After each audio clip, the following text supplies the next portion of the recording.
तो hey friends, welcome back to our YouTube channel ITI step forward. तो friend, जो हम फिटर फर्स्ट ईयर के लिए जो फिटर के स्टूडेंट्स का एग्ज़ाम होने वाला है, तो उसके लिए जो हम फिटर के MCQ क्वेश्चन आंसर को डिस्कस कर रहे थे, तो उसकी क्लास थर्ड तक क्वेश्चन आंसर को डिस्कस कर लिया था। तो ये हमारी क्लास नंबर 4 है। तो इससे पहले अगर आपने बाकी की वीडियो नहीं देखा है, तो चैनल की प्ले लिस्ट पर जाकर आप उन वीडियोज़ को देख सकते हैं। और ये क्वेश्चन आपके एग्जाम के लिए बहुत ही ज़्यादा हेल्पफुल होने वाले हैं। तो आइए शुरू करते हैं बिना किसी देरी से। क्वेश्चन नंबर 111 हमारा क्या बोल रहा है? 111 नंबर क्वेश्चन बोल रहा है, what is the accuracy of vernier bevel protractor. Vernier bevel protractor की सटीकता क्या है? जो हमारा बर्नियल बेवल प्रोटेक्टर रहता है, तो उसकी जो एक्यूरेसी रहती है वो कितनी रहती है? तो ऑप्शन ए क्या बोला है? 1 डिग्री। ऑप्शन बी क्या बोला है? 5 डिग्री। ऑप्शन सी क्या बोला है? 5 मिनट। ऑप्शन डी क्या बोला है? 5 सेकंड। तो फ्रेंड, जो हमारा क्वेश्चन नंबर 111 है, 111 का करेक्ट आंसर क्या हो जाएगा? Option number C. जो हमारा बर्नियल वेवल प्रोटेक्टर रहता है, तो जो उसकी एक्यूरेसी रहती है, मतलब सटीकता की जो बात आती है, वो रहती है हमारी 5 मिनट। आगे बढ़ते हैं नेक्स्ट क्वेश्चन की ओर। क्वेश्चन नंबर 112 क्या बोल रहा है? 112 नंबर क्वेश्चन पढ़ लेते हैं। What is the reading of vernier caliper. इस बर्नियर कैलिपर की रीडिंग क्या है? ये जो हमें बर्नियर कैलिपर दिखाया गया है, तो इस बर्नियर कैलिपर की हमसे क्या पूछ रहा है? रीडिंग पूछ रहा है। तो बर्नियर कैलिपर की रीडिंग निकालना कोई मतलब इतना टफ काम नहीं है। तो यहाँ पर ये जो ऊपर की जो लाइनें दिख रही हैं, ये हमारे 10 से शुरू होती है, मतलब 1 से 10 लाइनें तक रहती है। जैसे 4 हो गया तो 40, ये 50, ये 60, ये 70, ये 80 तक जा रहा है। तो अभी हम देख सकते हैं ये हमारा क्या हो गया? 35, 36, 37, 38, 39।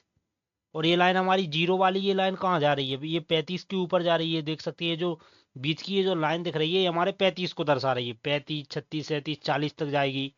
तो 35 तो ये हो गया। और 25 भी हमारी कौन सी लाइन मिल रही है? ये हमारी सेकंड लाइन मिल रही है, 25 नंबर की लाइन मिल रही है। तो 25 दूनी 50। तो इसकी रीडिंग क्या हो जाएगी? 35.50। तो 111 का करेक्ट आंसर हो जाएगा ऑप्शन नंबर डी। आगे बढ़ते हैं नेक्स्ट क्वेश्चन की ओर। क्वेश्चन नंबर 113 क्या बोल रहा है? 113 नंबर क्वेश्चन बोल रहा है, why surface plates are made of stress relieved good quality cast iron. क्यों सतह प्लेटों, तनाव मुक्त अच्छी कास्ट आयरन के बने होते हैं? जो हमारी सरफेस प्लेट वगैरह रहती हैं, तो वो अच्छे मतलब गुड क्वालिटी कास्ट आयरन की क्यों बनाई जाती हैं? तो ऑप्शन ए क्या बोला है? टू प्रिवेंट कोरोजन, क्षरण को रोकने के लिए। ऑप्शन बी क्या बोला है? टू प्रिवेंट ब्रेकिंग, टूटने से रोकने के लिए। ऑप्शन सी क्या बोला है? टू प्रिवेंट डिस्टॉर्शन, विकृति को रोकने के लिए। ऑप्शन डी क्या बोला है? To prevent thermal expansion, thermal विस्तार को रोकने के लिए। तो जो हमारा क्वेश्चन नंबर 113 है, 113 का करेक्ट आंसर क्या हो जाएगा? क्वेश्चन नंबर 113 का करेक्ट आंसर हो जाएगा option number C, to prevent distortion. विकृति को रोकने के लिए जो हमारी सरफेस प्लेट रहती है, वो किसकी बनाई जाती है? अच्छे कास्ट आयरन की बनाई जाती हैं। आगे बढ़ते हैं नेक्स्ट क्वेश्चन की ओर। क्वेश्चन नंबर 114 क्या बोल रहा है? 114 नंबर क्वेश्चन बोल रहा है, what is the main advantage of adjustable parallel block. समायोज्य समांतर ब्लॉक, एडजस्टेबल पैरेलल ब्लॉक का मुख्य लाभ क्या है?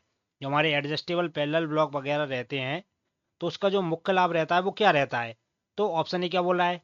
टू सेट डिफरेंट एंगल, विभिन्न कोण निर्धारित करने के लिए। ऑप्शन बी क्या बोला है? टू सेट डिफरेंट डेप्थ, विभिन्न गहराई निर्धारित करने के लिए। ऑप्शन सी क्या बोला है? विभिन्न लंबाई निर्धारित करने के लिए। और ऑप्शन डी बोल रहा है विभिन्न ऊंचाई निर्धारित करने के लिए। तो फिर जो हमारे पैरेलल ब्लॉक वगैरह रहते हैं, तो 114 का हमारा करेक्ट आंसर हो जाएगा option number D, to set different height, विभिन्न ऊंचाई निर्धारित करने के लिए जो हमारे पैरेलल ब्लॉक्स रहते हैं, तो उसका मुख्य लाभ क्या रहता है? विभिन्न ऊंचाइयों को निर्धारित करना। आगे बढ़ते हैं नेक्स्ट क्वेश्चन की ओर। क्वेश्चन नंबर 115 क्या बोल रहा है? 115 नंबर क्वेश्चन बोल रहा है, which part of universal surface gauge is used to set scriber at required position exactly.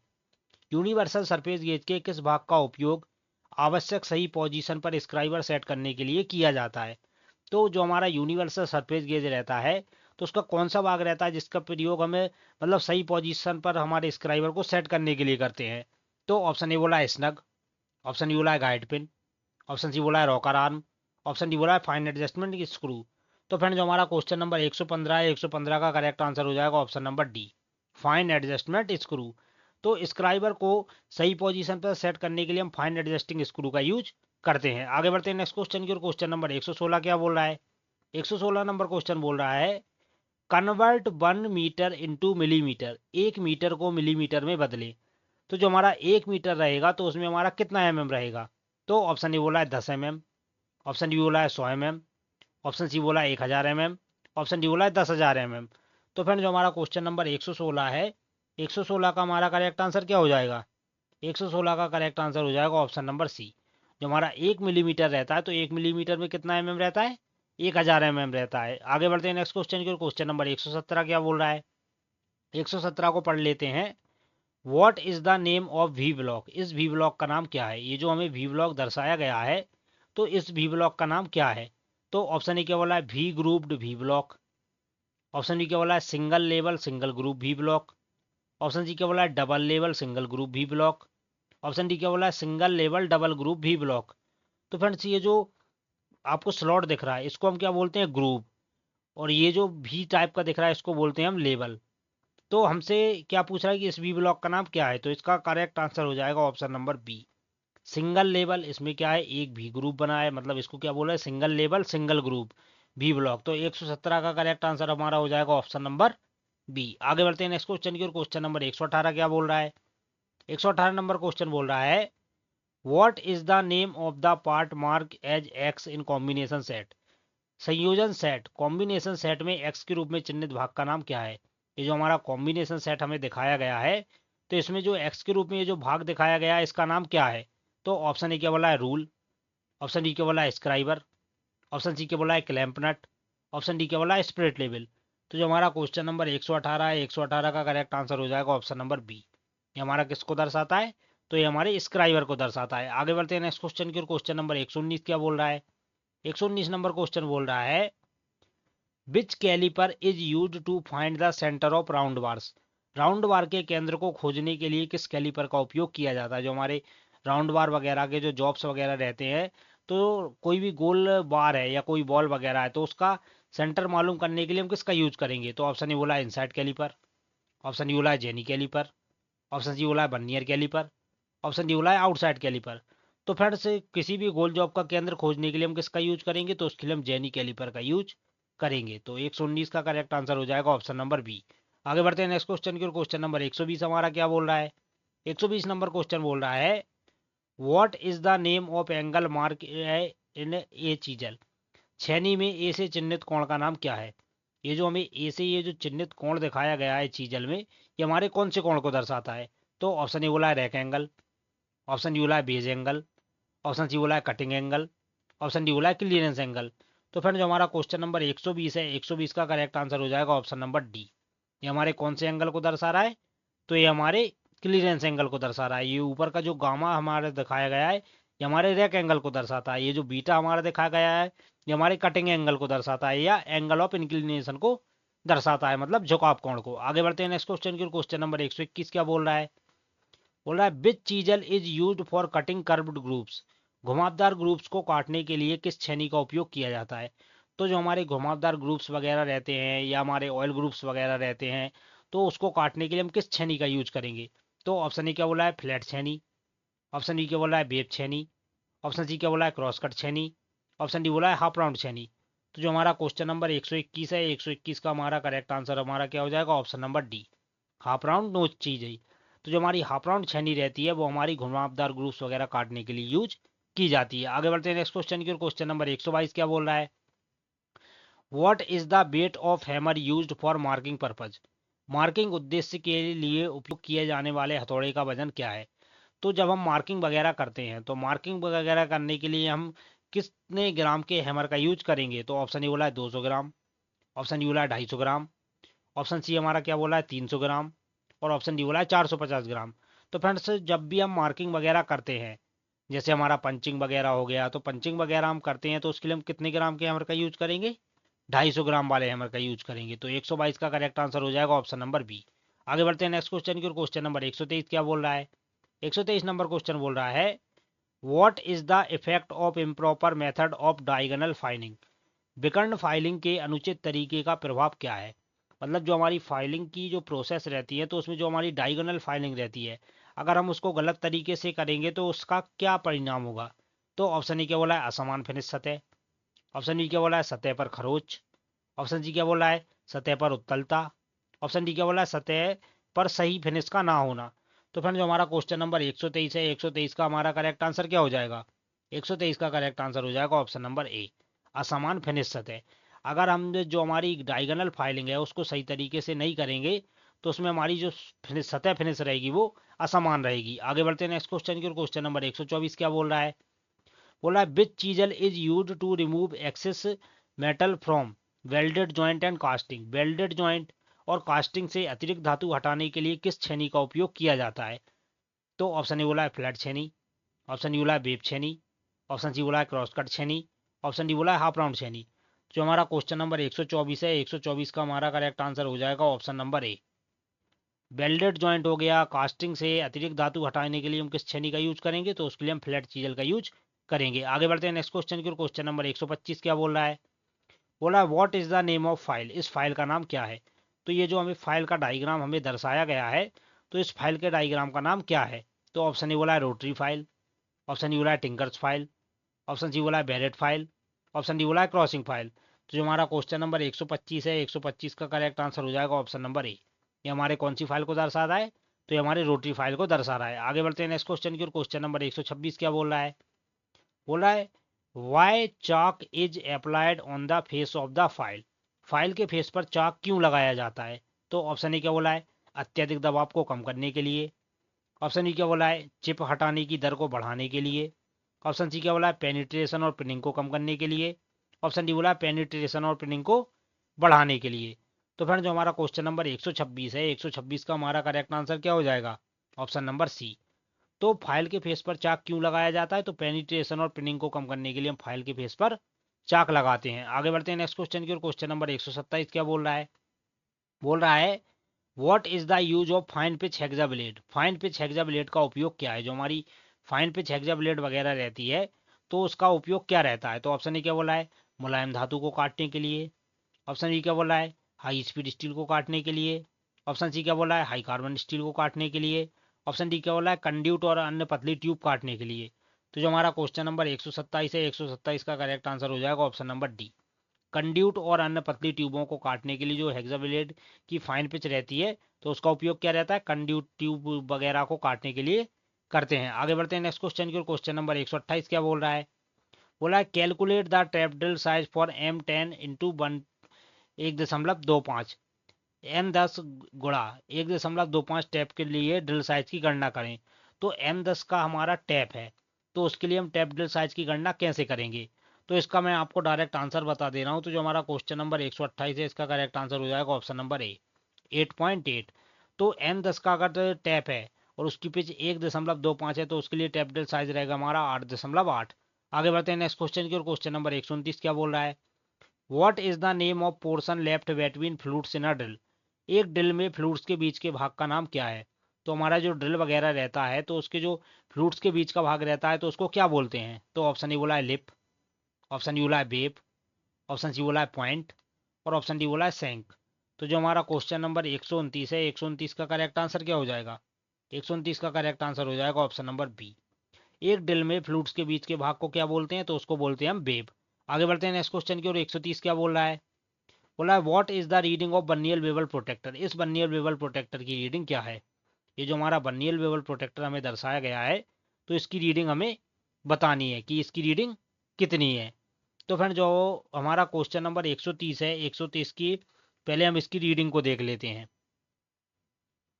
तो आप सभी देख सकते हैं ये जो रीडिंग ली जा रही है हमारी वामावर्त मतलब लेफ्ट साइड की तरफ ली जा रही है। तो लेफ्ट साइड की तरफ जो रीडिंग ली जा रही है, तो इसको हम कहाँ से पढ़ेंगे? इसका हम जीरो देखेंगे। ये जो जीरो आ रहा है हमारा, ये हमारा कितने पे आ रहा है? 20, 21, कितने पे आ रहा है? 22 पे, 22 या 23 पे आ रहा है। तो ये हम देख सकते हैं कि ये जीरो से उल्टा 10 हो रहा है, फिर 20 हो रहा है। तो ये जो जीरो हमारा एंड हुआ है, ये हमारा कितने पर एंड हुआ है? ये हमारा हुआ है 90 दूनी 120। तो अभी ये जो 120 ये जो जा रहा है, ये हमारा 180 में से माइनस होगा। अब जो हमारी रीडिंग आप देख सकते हैं, ये जो 20 से हमारा ये जा रहा है हमारा 22 से 23 लाइन पे। तो इसको हम क्या करेंगे? जो मेन रीडिंग रहेगी इसको हम 180 से माइनस करेंगे, क्योंकि ये लेफ्ट डायरेक्शन में जा रहा है। तो 180 में से जब हम 23 घटाएंगे, तो वो हमारा कितना आ जाएगा? 157। और हमारी कौन सी लाइन जीरो से मिल रही है? तो उस लाइन को भी हम देख लेते हैं। लाइन हमारी मिल रही है 5वीं, 6वीं लाइन मिल रही है। तो छठवीं लाइन मिल रही है, तो 6 पंजे 30, तो क्या क्या आ जाएगी हमारा 157.30। तो 130 का करेक्ट आंसर हो जाएगा ऑप्शन नंबर सी। आगे बढ़ते हैं नेक्स्ट क्वेश्चन की ओर। क्वेश्चन नंबर 131 क्या बोल रहा है? बोला है which part of outside micrometer ensure a uniform pressure between the measuring surface. बाहरी माइक्रोमीटर का कौन सा भाग मापने की सतह के बीच एक समान दबाव सुनिश्चित करता है? तो जो हमारा माइक्रोमीटर रहता है उसमें एक समान दबाव की जब बात आ जाती है तो वहां पर हमारा क्या आंसर हो जाता है? तो वहां पर हमारा आंसर हो जाता है रैचेट स्टॉप। तो जो हमारा क्वेश्चन नंबर 131 है, 131 का करेक्ट आंसर हो जाएगा ऑप्शन नंबर डी। तो क्या हो जाएगा इसका answer? Option number D, ratchet stop. आगे बढ़ते हैं नेक्स्ट क्वेश्चन की ओर। क्वेश्चन नंबर 132 क्या बोल रहा है? 132 नंबर क्वेश्चन बोल रहा है which part of the vernier height gauge is an integral part of the main slide. Vernier height gauge के कौन सा पार्ट मुख्य स्लाइड का एक इंटरगल पार्ट है? तो जो हमारा बर्नियर हाइट गेज रहता है तो उसकी जो मेन स्लाइड रहती है उसका कौन सा एक पार्ट रहता है जो उसका मेन पार्ट को दर्शाता है? तो ऑप्शन ए बोला है जा, ऑप्शन डी बोला है बेस, ऑप्शन सी बोला है बीम, ऑप्शन डी बोला है जा क्लैंप। तो जो हमारा क्वेश्चन नंबर 132 है, 132 का करेक्ट आंसर हो जाएगा ऑप्शन नंबर ए। जो हमारे बर्नियर हाइट गेज के जो जा रहते हैं वो हमारे मुख्य स्लाइड का एक इंटरगल पार्ट है। आगे बढ़ते हैं नेक्स्ट क्वेश्चन की ओर। क्वेश्चन नंबर 133 क्या बोल रहा है? बोला है what is the principle of micrometer. Micrometer का सिद्धांत क्या है? जो हमारा माइक्रोमीटर रहता है तो उसका सिद्धांत क्या रहता है? तो ऑप्शन ए क्या बोला है स्लाइडिंग, ऑप्शन ई क्या बोला है screw and nut, option C क्या बोला है rack and pinion, option D क्या बोला है बर्म एंड बर्म व्हील। तो जो हमारा क्वेश्चन नंबर 133 है, 133 का करेक्ट आंसर हो जाएगा ऑप्शन नंबर बी। जो हमारा माइक्रोमीटर रहता है तो उसका सिद्धांत क्या रहता है? उसका सिद्धांत रहता है स्क्रू और नट। आगे बढ़ते हैं नेक्स्ट क्वेश्चन की ओर। क्वेश्चन नंबर 134 क्या बोल रहा है? बोला है how the wide range of depth can be measured by depth micrometer. Depth micrometer द्वारा ज्यादा रेंज की गहराई को कैसे मापा जा सकता है? जो हमारा डेप्थ माइक्रोमीटर रहता है तो उसके द्वारा हम ज्यादा गहराई की मापों को कैसे माप सकते हैं? तो ऑप्शन ए क्या बोला है लेंथी स्लीप, लंबी स्लीप के द्वारा, ऑप्शन डी क्या बोला है लेंथी स्पिंडल, लंबी स्पिंडल के द्वारा, ऑप्शन जी क्या बोला है समायोज्य बेस के द्वारा, ऑप्शन डी क्या बोला है एक्सटेंशन रॉड्स के सेट द्वारा। तो जो हमारा क्वेश्चन नंबर 134 है, 134 का करेक्ट आंसर हो जाएगा ऑप्शन नंबर डी।